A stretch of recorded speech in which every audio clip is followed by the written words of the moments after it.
Pada kesempatan kali ini kita akan kembali lagi ke mata kuliah strategi pembelajaran dengan pembahasan kali ini yaitu model pembelajaran siklus belajar.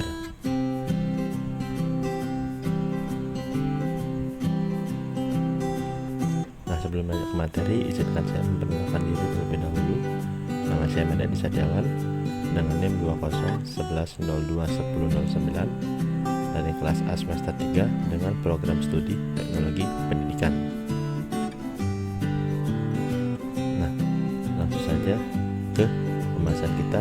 Yang pertama yaitu mengenai pengertian model pembelajaran siklus belajar, yaitu menurut Swastra 2013 model pembelajaran siklus belajar merupakan salah satu dari model pembelajaran yang merupakan perwujudan dari teori konstruktivis tentang belajar dan pembelajaran dengan asumsi bahwa pengetahuan dibangun dalam pikiran pelajar. Lalu ada yang kedua menurut Soimin tahun 2016. Model pembelajaran siklus belajar merupakan suatu model pembelajaran yang berpusat pada siswa atau student center dan sesuai dengan teori belajar berbasis konstruktivisme. Nah, secara umum model pembelajaran siklus belajar merupakan suatu model pembelajaran yang bersifat student center dan menekankan aktivitas pada siswa dalam membangun sendiri pengetahuannya. Pelaksanaan model pembelajaran siklus belajar ini, di sini guru berperan sebagai fasilitator dan motivator.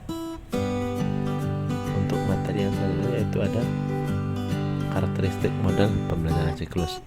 Nah, di sini karakteristik ini dibagi menjadi 3 bagian. Yang pertama yaitu eksplorasi atau pengenalan konsep. Nah, selama eksplorasi, siswa belajar melalui aksi dan reaksi mereka sendiri dalam situasi baru. Eksplorasi juga membawa para siswa pada identifikasi suatu pola keteraturan dalam fenomena yang diselidiki. Yang kedua, pengenalan konsep. Pada pengenalan konsep, biasanya dimulai dengan memperkenalkan suatu konsep-konsep yang ada hubungannya dengan fenomena yang diselidiki dan didiskusikan dalam konteks apa yang telah diamati selama fase eksplorasi. Lalu yang ketiga adalah penerapan konsep. Nah, pada kesempatan ini siswa bebas menggunakan konsep yang telah diperkenalkan. Adapun penerapannya dapat dilaksanakan dengan cara mengenalkan aktivitas yang berbeda, di mana siswa dapat memperluas konsep dalam situasi baru atau situasi yang berbeda. Yang selanjutnya adalah sintak model pembelajaran siklus belajar. Di sini dibagi menjadi 5 sintak. Yang pertama, engagement, melibatkan, yaitu merupakan fase awal pengenalan pelajaran. Fase ini merupakan pengenalan terhadap pelajaran yang akan dipelajari yang sifatnya memotivasi atau mengkaitkan dengan hal-hal yang membuat siswa lebih berminat mempelajari hal tersebut. Yang kedua, eksplorasi, yaitu fase yang membawa siswa untuk memperoleh pengetahuan dengan pengalaman langsung yang berhubungan dengan konsep yang akan dipelajari. Nah, fase ini dapat dilakukan dengan mengobservasi, bertanya, dan menyelidiki sebuah konsep dari bahan pembelajaran yang telah disediakan. Yang ketiga, explanation atau menjelaskan.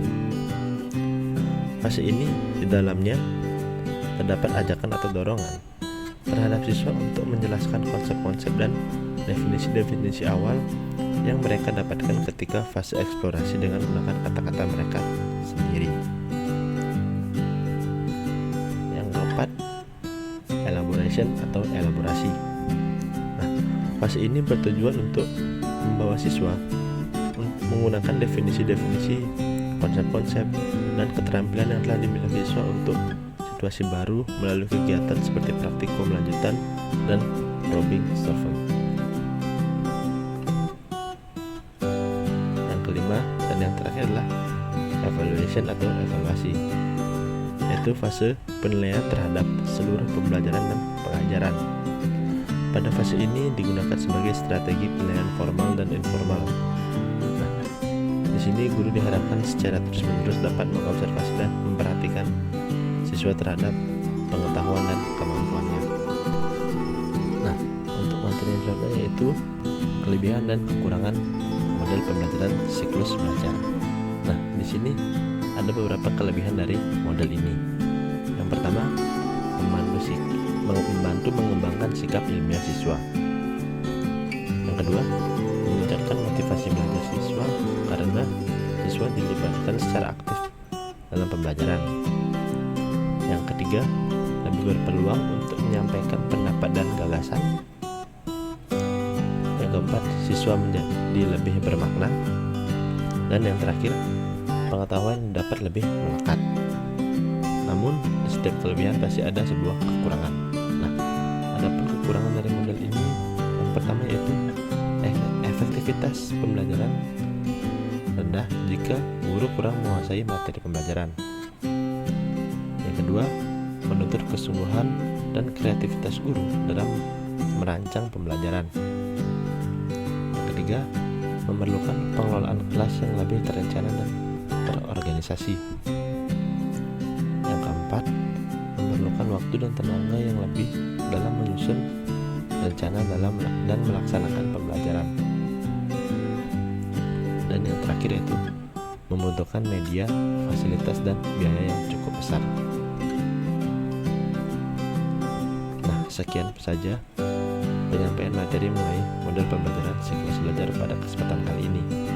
Jika ada salah kata dalam pengucapan penyampaian materi tadi, saya mohon maaf yang sebesar-besarnya. Sekian dan terima kasih.